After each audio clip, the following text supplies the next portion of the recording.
time it is!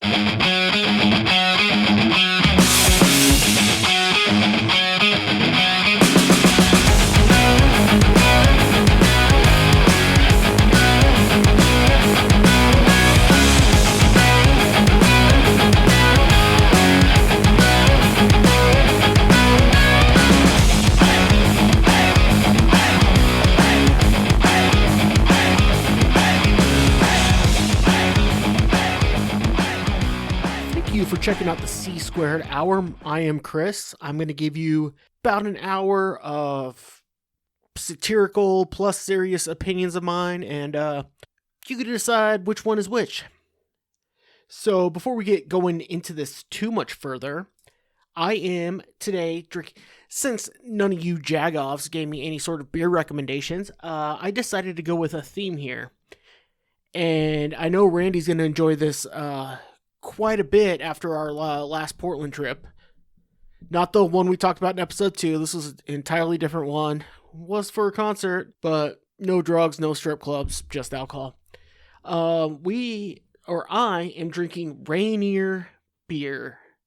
Originally brewed out of Seattle, allegedly owned by the Pabst Brewing Company. I don't know if that's true or not, but that's what Wikipedia tells me. Anyway, the significance of it, this has nothing to do with the theme, but Randy and I got absolutely shithoused on Rainier when we were, in Portland at an adult arcade, so, that's where that comes in. Basically, the theme I decided to choose is the house I moved into. The basement has kind of a rec room with a pool table and all that sort of stuff. Well, there is a shit ton of beer memorabilia, whether it's signs, whether it's coasters, whether it's lamps. So what I decided to do, if I don't get a recommendation from you jagoffs, is I'm going to find every beer that's on the wall or in that room and drink that for a show. So that's what I started to do here. Plus, which I'll get to in a second, we are in the second round of lockdowns. Thanks to, here in Washington, thanks to our fantastic governor. Well, not necessarily thanks to him, but since we're in our second lockdown, most beer places are closed. So, so basically, I'm going to be going grocery store, convenience store, and, this was, didn't have a whole big local beer selection, not their fault, it's hard to get that going. So, but yeah, Rainier beer, I love it, easy to get drunk off of. And again, I have at least one Rainier poster in my basement, so that kind of goes along with the theme. Now, I would be remiss if I didn't tell you where the other Chris is. Lately, or actually just I think it was this week, he got called a college medical school for education purposes, reached out to him. They were offering him a total of $150 for approximately 6 genital and rectal exams. Not necessarily, I don't think they're necessarily looking for something or looking for anything, but so he got reached out for that, or he saw the flyer or something. I don't know how these things happen. And he wrote to me and said, whoa, these are the genital and rectal exams. Those are 2 of my 3 hobbies. So, he's about 6, anyway, since he wants to do that, and it's a medical thing, he decided to quarantine himself just to make sure that nothing gets in the way of getting paid for his hobbies. So, again, getting paid $150 plus saving $50. I mean, he's coming out, $200 to the good. So, I don't know if you're going to notice, but I did a slightly new setup with my microphone stuff and things like that. So, if this sounds a little different, hopefully it's for the better. Recording it looks better, but also hopefully you're not gonna hear me breathing like Andy Reid on a treadmill. So there is that. Where do we want to start? I guess the big news here in my neck of the woods. I need to stop fucking with the pens. Um, big news in my neck of the woods. Our governor Jay Inslee just announced we are going into our second basically lockdown. Restaurants are basically closed again. Bars are basically closed again, except for outside dining. But it's fucking December. But to be fair to Governor Inslee, he only knows about the west side of the state, and they don't get snow over there. So technically, with the good enough umbrella, you can eat outside all year long on the west side of the state. So he doesn't have to worry about that. But anywhere this side of, we're basically closer to Idaho than we are Seattle. So, since they can eat outside, it's not that big of a deal.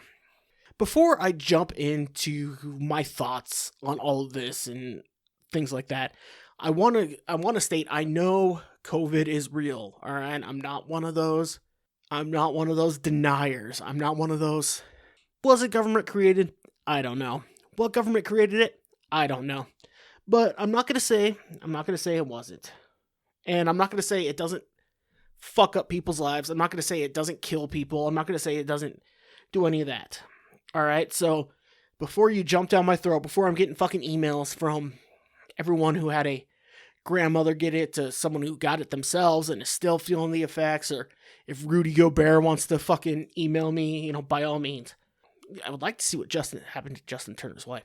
Anyway, I'm not saying any of that isn't real, or my point is, when do we have to start weighing the health of the country and the economy over the health of the people?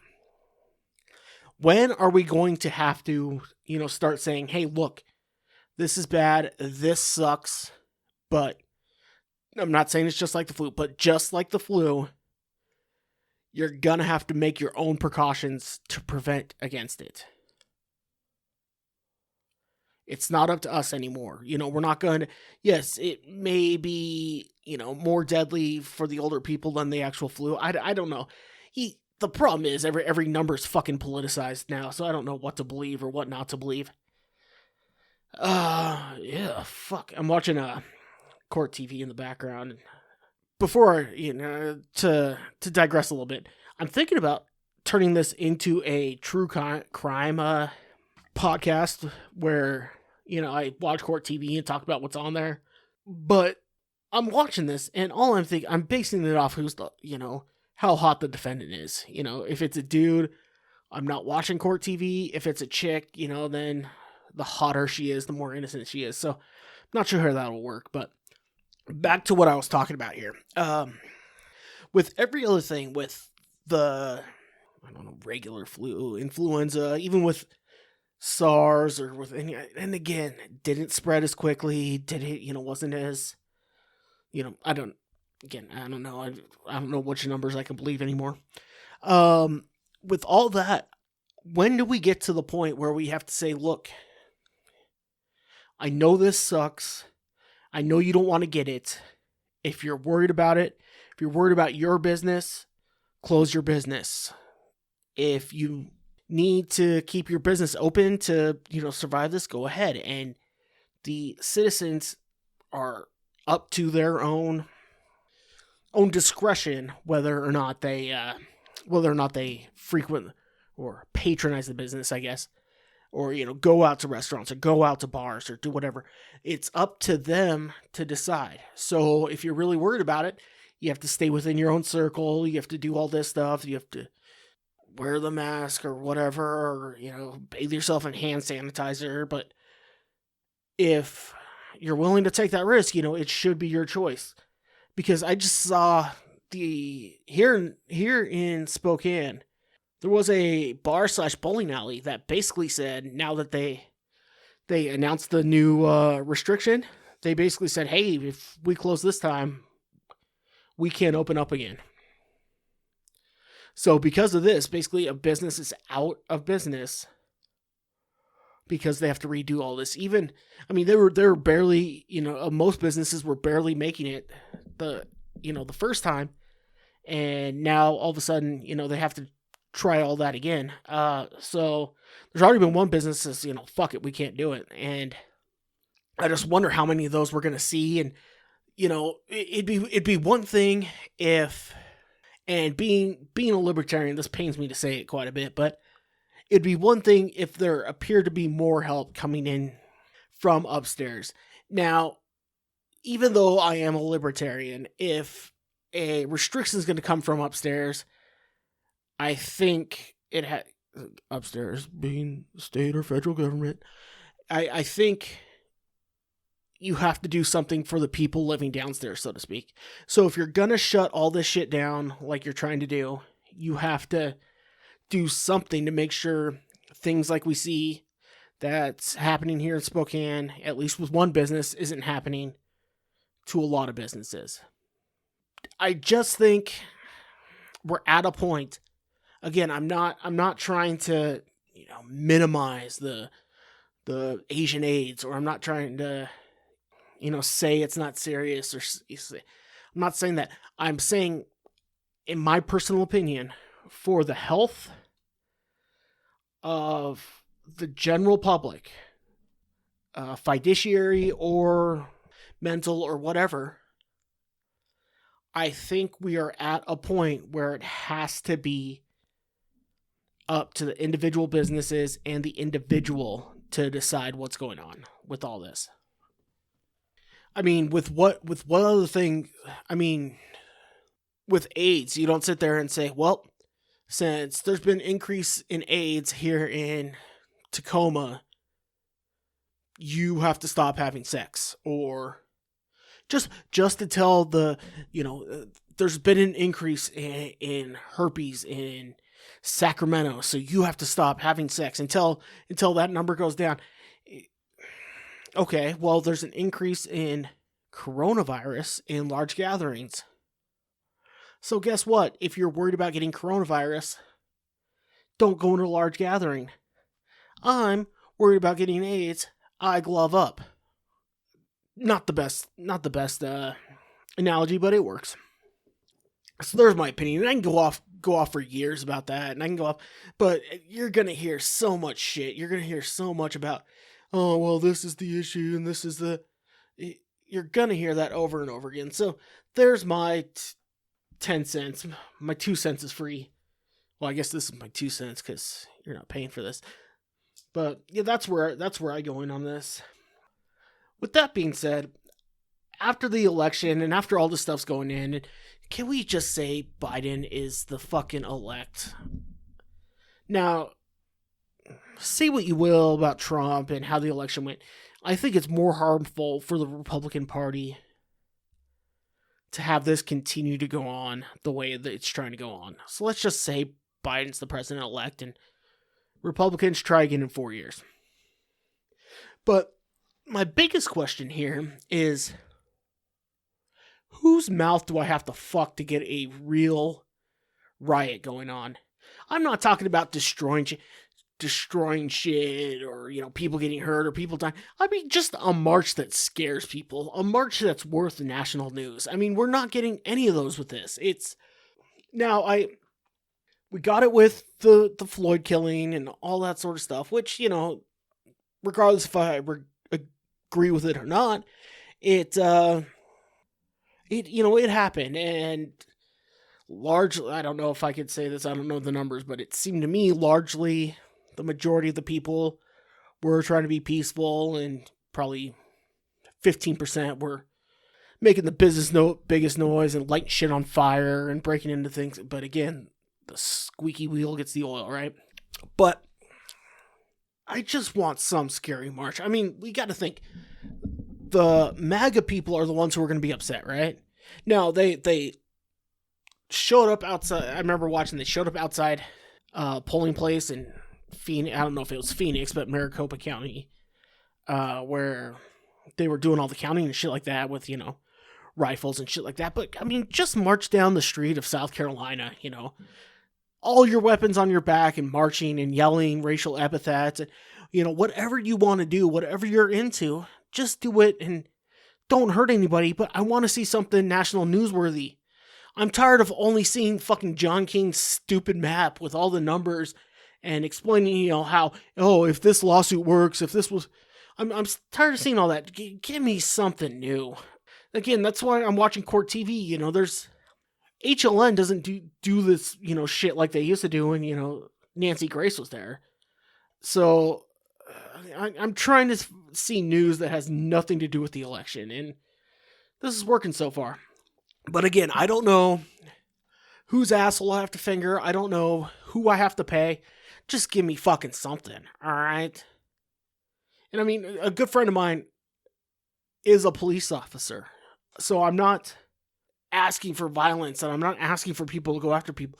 I just want to see something where a reporter on the ground is a little bit nervous to report it.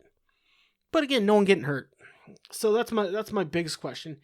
And I apologize. I'm doing my best to not fuck with the pen, but no promises.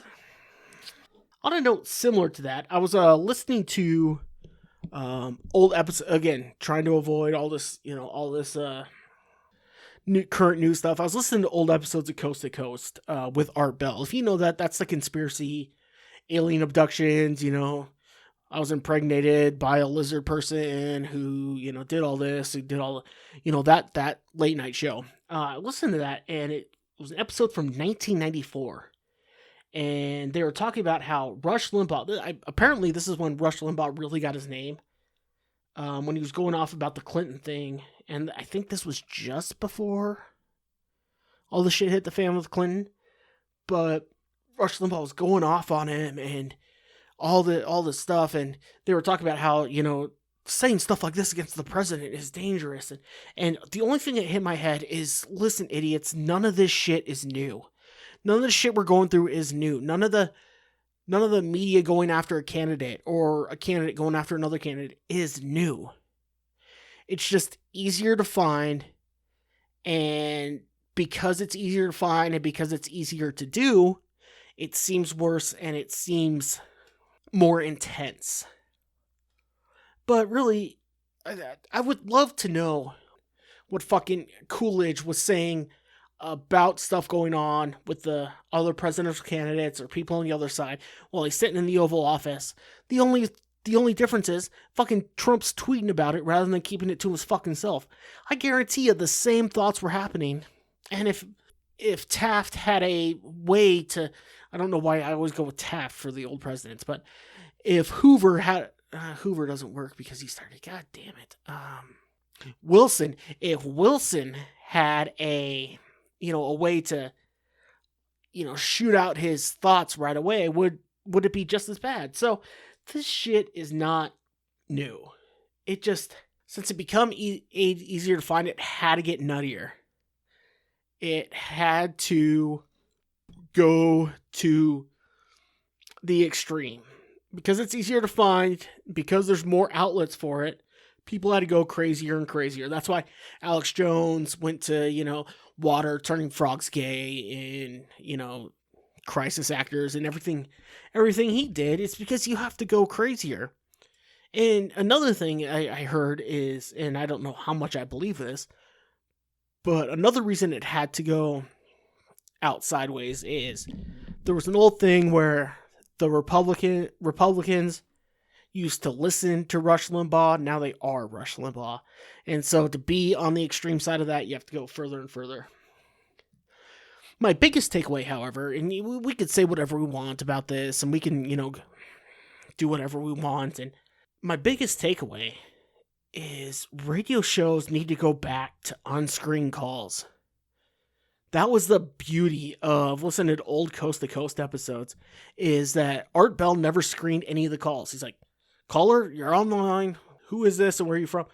And so you would get just the craziest batshit nonsense coming on from those shows, and it was fantastic. And radio needs more than that. Even the current Coast to Coast has call screeners and shit like that.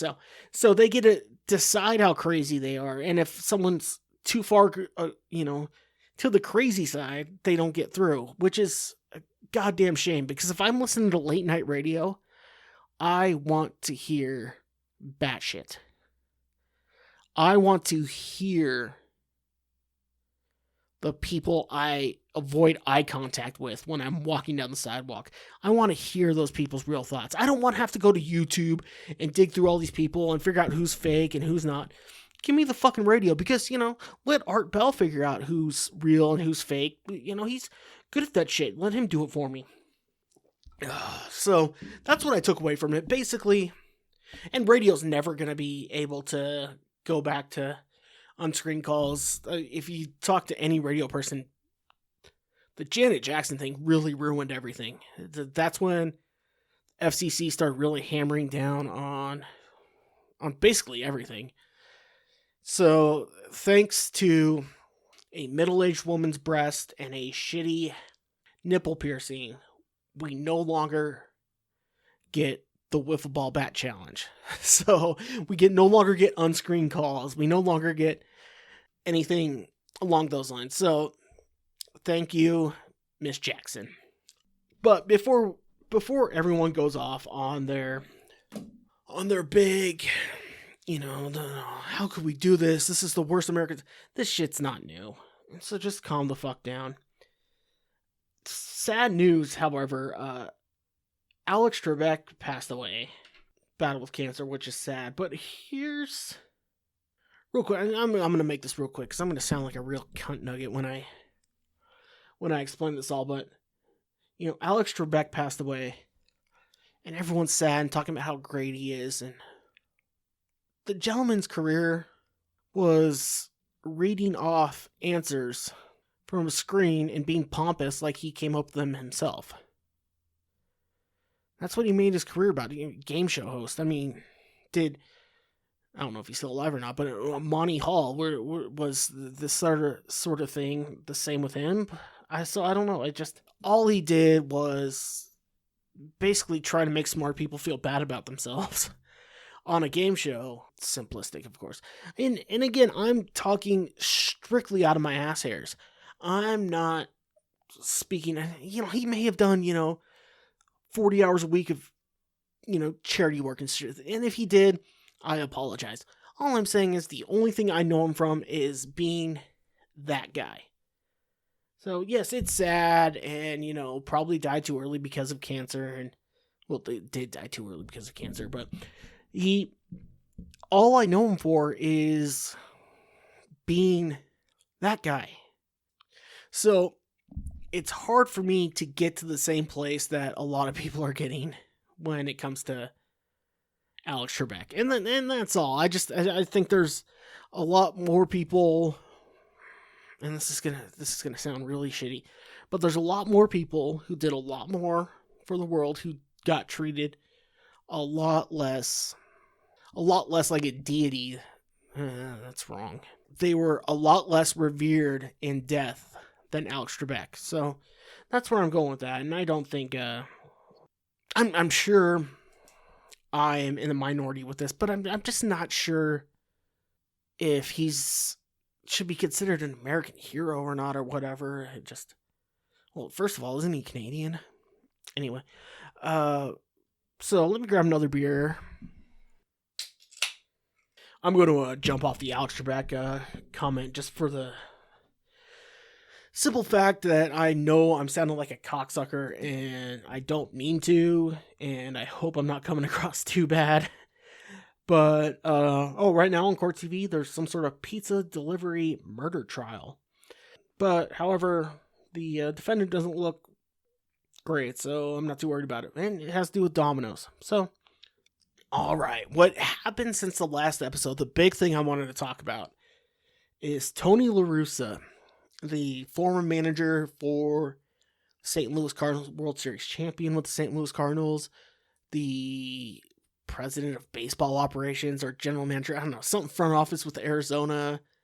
He's going back to do something else.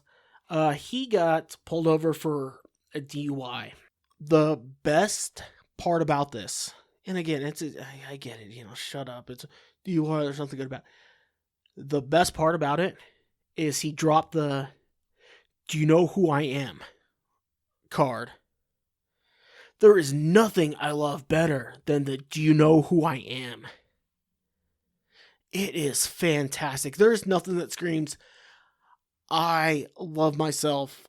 I'm a narcissist more than, do you know who I am? Yeah, he's like, I'm a Hall of Famer. And, he's dropping all this shit. And real quick, if you look at the pizza delivery murder trial, the broad that they're looking at kind of looks, a bit squirrely. Like literally a squirrel, like front teeth sticking out, but it appears there's teeth missing in the side or something. I don't know what's going on, but or that's who got murdered. I don't know. Anyway, Tony La Russa, yeah, he is a Hall of Famer. Yeah, he does have two, I believe, 2 or 3 World Series rings. But dropping the "Do you know who I am" line just absolutely screams narcissism and screams douchiness. It is one of my favorite things in the world. Do you know who I am?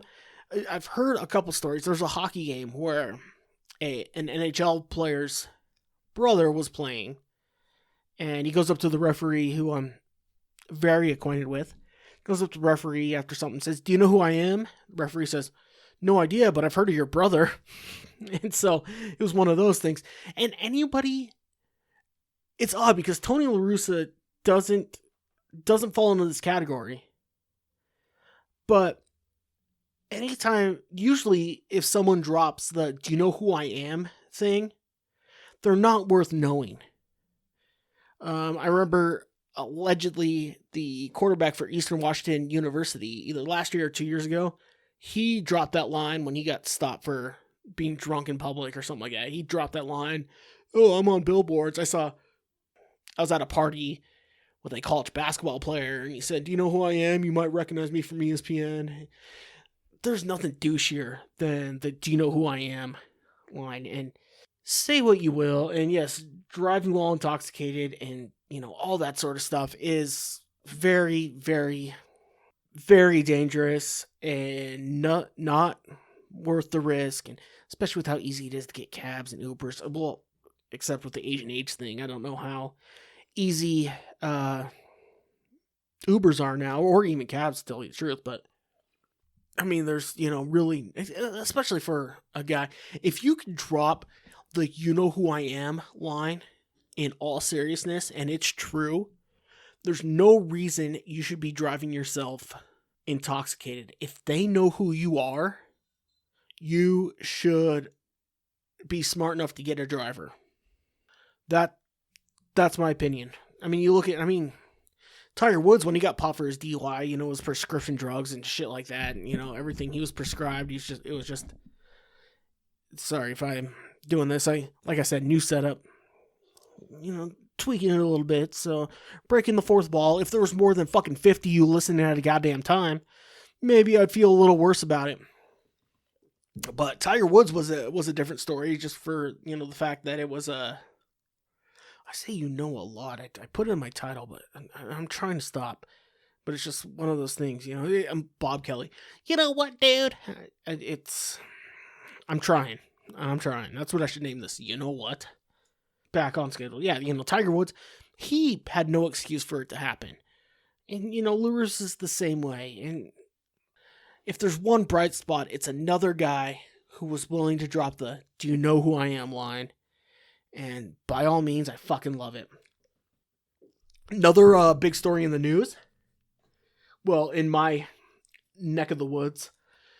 The Patricia Steer. I don't know if any of you watched Beyond the Curve or Behind the Curve or whatever. The documentary about the Flat Earth movement and all that sort of stuff. Anyway, she was the broad. The Flat Earther broad. The one with the radio stuff. The vegan who listens to the Smiths, of course, and all that nonsense. Well, she left social media for a while. She stopped her shows and everything. Well, she's back on social media. She's back doing something. I don't know what it is. But apparently there was some sort of falling out with the Flat Earth movement, and, she felt used, and there was some shit that went down with a Flat Earther potential. This is what I'm gleaning off the internet, so if I'm wrong, I apologize. But there was some sort of, abuse thing with some sort of possibly sexual abuse with some sort of flat earther from England. And when she came back here, she got used and, got treated like shit in the flat earth movement. So I am going to make it my goal. Let's see. Before the end of 2021, I'm going to get that broad on my show. Because she fell out with the flat earth movement. So I'd love to hear what's going on with that, because me trying to be a flat earther, I would love to hear what happened there. Basically a flat earther because I want more friends. That's all. No one really believes this shit anyway. And I would like to know what happened with that. Why she left, what's happening, and also allegedly she was born in Spokane. So, I have it in there, maybe, but I got to get more of you cunts to listen. So, there's a reason for her to come on here, but she's doing something with her YouTube show and she's doing something else with all that. So who the fuck knows, but I'm going to do my damnedest.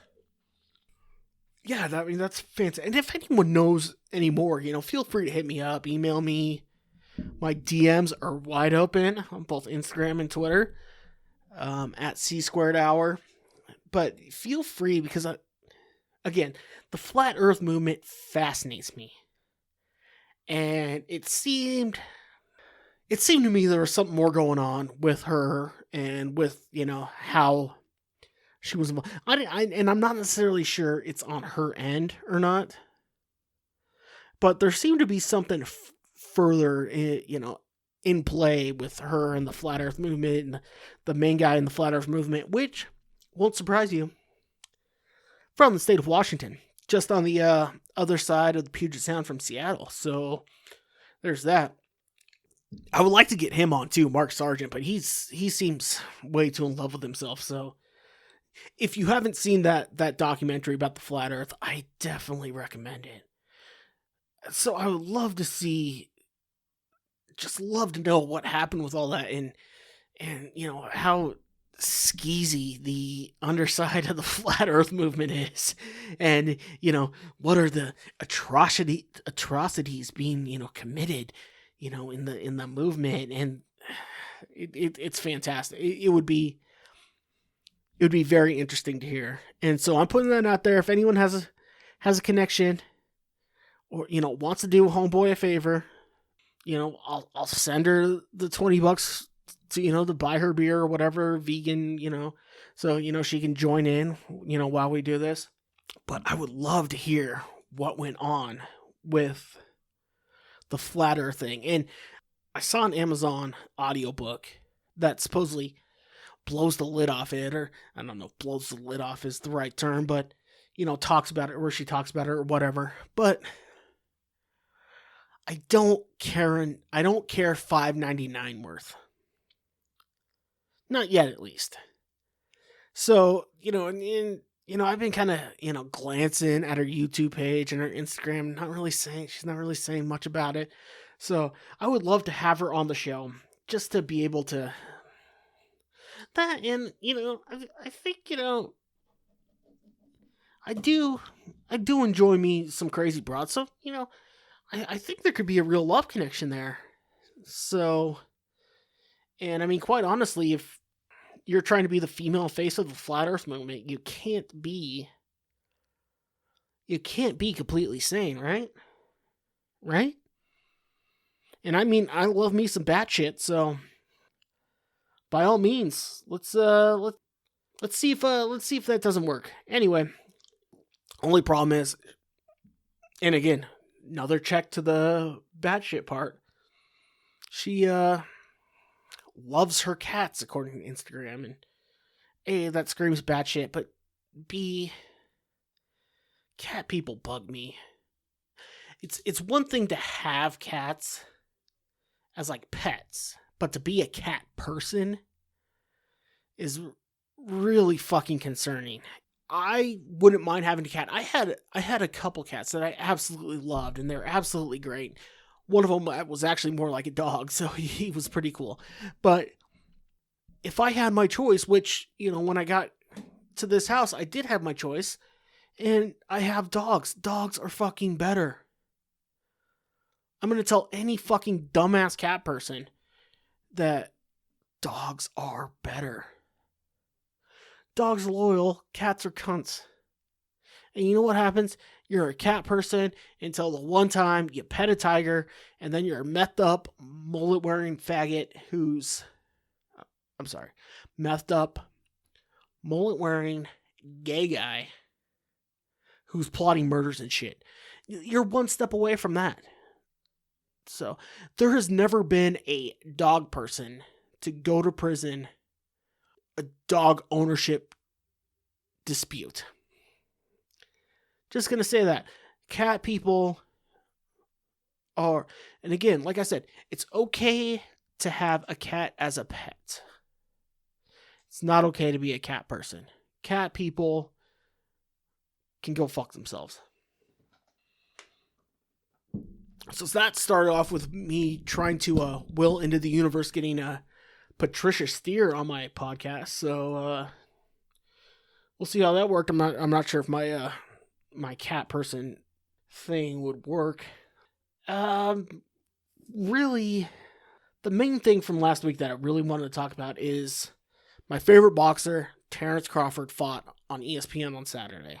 I mean, the fight went much better than I thought it would. He was fighting Kell Brook, former champion, hasn't fought a whole lot in the U.S., so he, not well known over here, but fights in England all the time. Great fighter, former champ, all that sort of thing. He's fighting Terrence Crawford, and Terrence Crawford knocks him out in the fourth.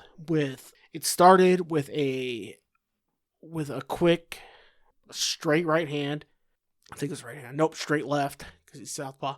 Straight left hand that caught Brook as he was on the way in, and that ended up with one of the knockdowns because the rope held him up, and then within 10 seconds he's just beating the fuck out of him, and Tony Weeks, the ref, put a stop to it.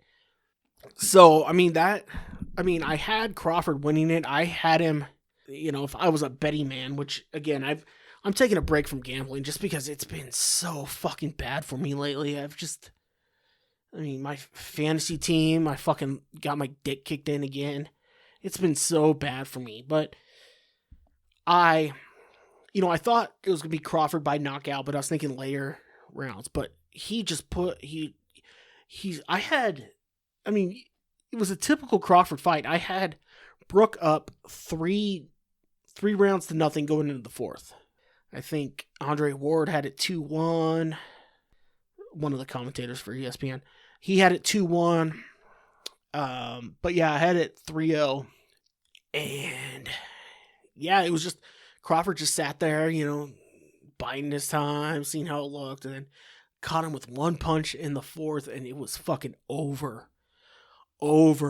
And then the biggest takeaway from that fight is not only the way he dominated Brook. It's one thing, to beat a guy, but a guy of the caliber of Kell Brook, and yeah, he's on probably the decline of his career. He's probably, in the twilight of it or whatever. But to dominate a guy that bad, you could be outclassing a guy and being better than a guy, and just the natural ability and natural will can take them into the 7th or the 8th or whatever. I mean, if you look at it, if you watch the last Fury-Wilder fight, Wilder had that one in the 4th. I'm sorry, Fury had that one in the 4th. But with just the simple fighting part, or fighting skill and heart that Deontay Wilder had, it lasted longer than it should have. If you look at Kell Brook's career, granted, lower weight class, but he's had more of that than even Wilder's had. So the fact that Crawford was able to get him out so early was a big surprise for me. And then, of course, afterwards, Crawford being who Crawford is. Post-match interview. He goes up there with Bob Arum, his promoter. And, they ask Crawford, about fighting Spence. And he just steps back and, points at his promoter and makes Bob Arum answer all those questions, which is the right fucking thing to do. Because for some reason, again, I may have brought this up last. I mean, this is going to be a recurring theme if you listen to this quite a bit. They made the fight with Fury Wilder. Wilder, PBC, Fury, a top rank guy. They made that fight twice. Why can't they do it with Spence Crawford? And I don't know if it's Bob Arum's fault. I don't know if it's Spence's camp. You know, even though Crawford is, in a lot of cases, the top pound for pound guy, and a lot of, magazines are in the most Crawford, especially since Loma lost. Crawford's the number one pound for pound guy, but Spence has the majority of the belts. So it could very well be Spence's camp saying, fuck it, why do we need to fight him? Or, the Crawford camp. See, that's the problem. Crawford, in my opinion, better fighter, but he needs to fight more than Spence does. But I would like to see that fight take place. Now, allegedly, according to Bob Arum, they had a deal in place before this whole Asian AIDS thing went down that Crawford was going to fight Pacquiao in the Middle East, which I not necessarily wouldn't mind, just for the fact that I'm so tired of Manny Pacquiao. You duck a Mayweather fight for 10 goddamn fucking years. You get it. You get fucking absolutely handled. You beat Keith Thurman, which was great. And really, the reason you beat Keith Thurman is he wasn't ready for you in the first round. That's all that happened. First 2 rounds, and you ended up winning it by 1 round in total. So, but it would be a nice way for Pacquiao to end his career, because I don't think at that weight class Pacquiao has ever met somebody with that sort of punching power. You look at, he fought and quote unquote lost to Jeff Horn, which he really didn't, but that was his first real fight back from the Mayweather fight. He fought Jeff Horn in Australia, and it was a close fight and went to the cards and everything. And then you look at Jeff Horn's next fight is fighting Terrence Crawford, and Crawford walked through everything Horn was throwing at him and just kept tagging him. No fucking issue. Was joking around with him, was fucking around with him. So if that was, again, not taking any away from, because quite honestly, the Thurman win was huge, and I thought that was pretty big. But if you take what he did against Jeff Horn and what Crawford did against Jeff Horn, we're looking at probably almost the same length of time between the two. A little bit more, 6 months after Horn won, he fought Crawford or whatever. Again, I don't know. But if you're looking at that, you should be worried. So, I'm really tired of Manny Pacquiao, by the way. I think he gets more credit than he deserves.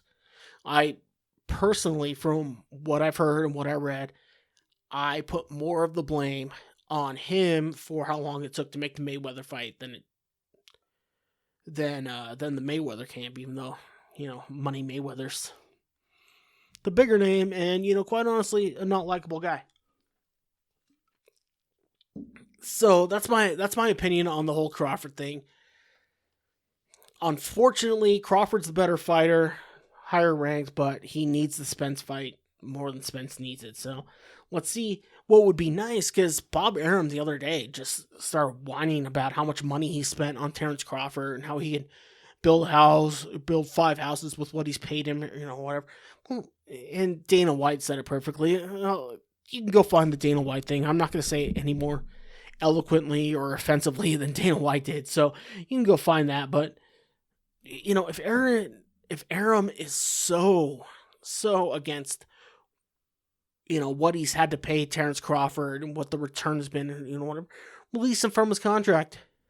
Let him go PBC and let him fight all the Garcias, the Spences, the Porters, the Thurmans. Let him fight all those fucking people. It's better for boxing. It's going to be better for Crawford in the long run. You sit there and you pay him as your top guy. You're treating him like he's the top guy, and then you're going to bitch about it in in a press conference, go fuck yourself. Anyway, allegedly the next fight we're going to see is Crawford-Pacquiao. This is with Terrence Crawford. But we need Crawford-Spence. Need it. We need to get back. The reason boxing is having the resurgence is the heavyweight division's good and the welterweight division's good. Last time boxing was big in the main lexicon and all that stuff, you had the heavyweight division and you had the welterweight. You had Hearns, Hagler, Sugar Ray, Duran. I can go on. There's names aplenty in that. But all those guys were fighting each other, beating the living shit out of each other. I mean, Hearns and Hagler had 3 fights that I'm surprised either one of them was walking after them. So you really you get welterweights that can beat the shit out of each other, knock each other out. And you have heavyweights who can fight. But to keep that going, you have to make the fights. If you want to keep this going, boxing promoters, boxing fans, boxing analysis, make sure to get Crawford in the ring with Spence. Get Joshua in the ring with the winner of the next Fury-Wilder fight. Most likely Fury, just with how it looked in the last fight. Get him in the ring with them. Get the loser of that to fight Wilder again. It's just, you got to keep the shit going. But to really keep this going, Crawford-Spence has to happen. But the biggest takeaway I had with that whole fight is this is the first time the Nevada State Athletic Commission put in an instant replay. This was the first time I've actually seen it happen. It was Maloney versus Franco. And basically in the first round, they said a swelling was caused over Franco's eye because of an accidental headbutt. And the fight had to end because of the accidental swelling. It had to end in the 3rd round. So for those non-boxing fans, if it doesn't go to the 4th round, it doesn't go to the cards, it ends up as a no decision. So basically a tie. So it had to end in the 3rd round. Well, what happened was they finally, after about 5 minutes after the fight, they decided to use that instant replay they put in so long ago, and it was abundantly clear. I don't know if it was abundantly clear or if it was just... Anyway, it was very clear. If you were watching this as an NFL fan knowing the review, the call would have been overturned. But here's the problem. They spent 30 fucking minutes on this whole thing. 30 fucking minutes. And they kept the call the same. So they basically said it was a no decision. 30 fucking minutes to get the call wrong. They spent, let me reiterate, they spent 30 fucking minutes to get the call wrong. Why do you have the replay there if it's going to be... And now here's my problem. I'm not in the booth. I'm not in the ring. I'm not outside the ring. I'm not going to say that as someone who's somewhat of an official for sports. I will say I'm not there. I can't speak to, the criteria or whatever. Here's the thing. One of the things you can review is something like an accidental headbutt, whether it was an accidental or it was a punch, or if a knockdown was a slip or it was a punch. You can review those sorts of things. So if that happens in the first round and you're sitting at the replay desk, or, because they showed the replay desk, they showed the review desk. If you're sitting at that fucking desk, what the hell are you doing? Review that shit. I know people who, for certain hockey leagues, are video goal judges. So if a goal, basically if they're not sure about a goal, they go up to these guys and they review it and whatnot. If you talk to them, anytime there's a potentially close goal, they immediately get on it and start, watching it back, just in case there becomes a question about it, and then they have the answer right away. Why the fuck wasn't that happening in this case? The accidental quote-unquote headbutt, which didn't happen, but the quote-unquote accidental headbutt that happened was in the first round. This ends in the third round. So what the fuck are you doing during the second round? Sitting there just watching shit happen? You know there's going to be a potential call that you get to look at. Why aren't you fucking looking at that? That's one of the reasons, I know for a fact, that's one of the reasons it took a half hour to figure out. Second of all, I think they had a problem because they had the review person, sitting there with the technical guy, or no, they had the review guy with the WBC or the Nevada State. No, it was the Nevada State Athletic Commission plus the guy who was the referee. And they are sitting ringside with the monitors. So what you have is you have a referee in the ring staring no more than 10 feet away from the referee looking at the screen, watching him review this, saying, hey, was I wrong or was I right? Regardless of what you think, regardless of what you're... There has to be some sort of mental thing about that. I've worked with people, and in officiating, you never publicly call out the official. You do it behind closed doors. So what you're basically having to do is you're sitting there, you're going to have to publicly call him out. Well, here's what I say, Nevada Athletic Commission.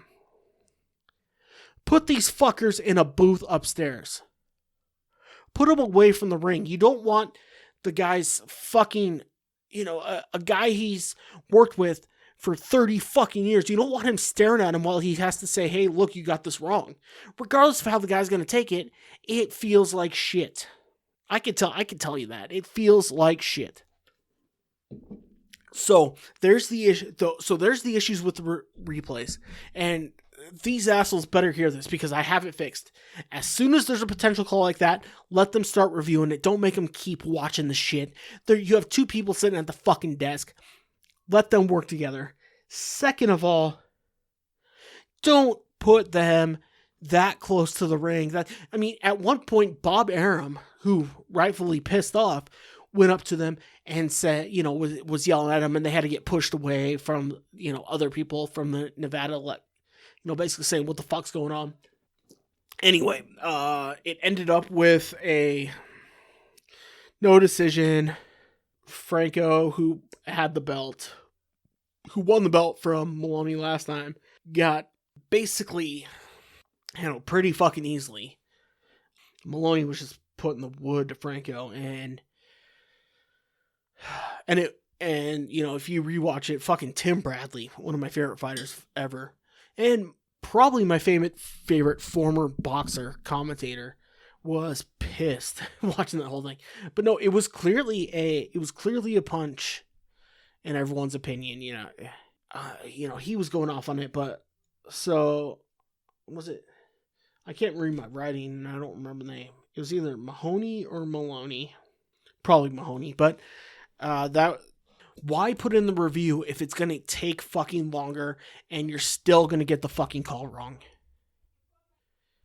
Take the review officials away from the ring. You can have the TV set up anywhere. You could have it set up in a fucking... They do. They have TV set up in the fucking van in the parking lot. Why do you put the fucker ringside so everyone in the goddamn building... But this is where I got cut off. Bob Arum went up to him, rightfully so. 10 minutes into it, it looked like he was saying, what the fuck's going on? And he was right to say that. So why do we have a system set up where that shit's still going to happen? Why put it into place if it's going to take a fucking half hour? And all I got to say, and I'm going to end it on this here, thank God there were no fucking fans in the building for that, because shit would have been raining down in there. It would have looked like a WCW event when the NWO, fucked up. Yes, I'm going back to wrestling. It would have looked like a WCW event when NWO fucked up everything and they started throwing shit in the ring. It would have looked like that.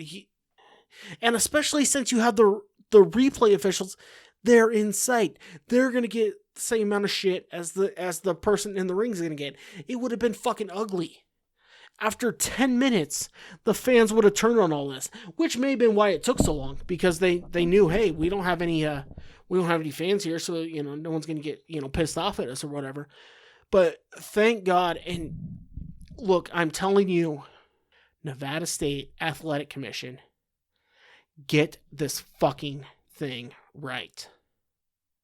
You fucked up your first opportunity. Get this right. You are in a perfect opportunity to grow the sport of boxing. Once you start making, because I know it's going to happen, once you start making the Crawford fight, once you start getting Crawford to fight all the PBC guys, you have the welterweight division, which is going to be guys, and you still have the fucking heavyweight division who's still going around. You still have the guys hanging around that are going to make great fights, who are going to be trying to, jockey the way back to fighting a Wilder, or fighting a Joshua, or fighting a Fury. There's all these sort of people jockeying for it. You are in a perfect spot. Get this fucking thing right. It's funny. I go off on all these political things. I go off on COVID. I go off on, I go off on COVID. I go off on, what else did I go off on? Shit, Alex Trebek. I go off to news stories. The thing that gets me the most pissed off is the fucking Nevada State Athletic Commission fucking up. If that doesn't tell you, who I am, nothing else will. So thank you again for checking it out. With next week being Thanksgiving, I'm going to take the week off. If you don't want me to, then fuck you, pay me. In the words of Henry Hill. Yeah, I'm taking next week off, but I appreciate everyone listening. That means it gives you 2 weeks to give me beer recommendations. Remember, I'm in the socialist hellscape of Washington State, so I'm not sure what actual microbreweries are looking at, so it's gonna have to be store bought most likely, but semi-local beer that can be bought in the majority of stores. Hit me up with those. Again, you have 2 weeks to do it. I'm taking Thanksgiving off. If you jamokes don't do it, what I'm going to do is I'm going to fucking just go on Patreon. I know I have at least 10 people that'll pay $10 a month to listen to this. So $100 a month pays my beer and at least one back alley hand job. So just know, if you guys don't start participating, if you don't start sharing this, I'm going to get my 10 people to go on and sign up for Patreon, $10 a month. And I'm going to just know in the back of my head that that is still there. That is a real possibility. So I would love to continue to keep doing this more and more for, my fans, God damn it, I forgot to mention it again, all the squareheads out there. I would love to be able to keep doing that, but if you don't give me a choice, I don't want to get 10 people to pay $10 a month, and again, $100 takes care of all my beer plus a back alley blowjob. So just remember, going forward, if you don't participate, you don't even have to tell everyone, listen, shoot me beer recommendations. Just tell me you're fucking listening. That's all I ask. So I will see you all in 2 weeks. Again, shoot me all your recommendations. I'm Twitter, Instagram, and you can hit me up through email. I've said all this before. I'm not going to say it again. But if there's nothing else, I will see you all in 2 weeks.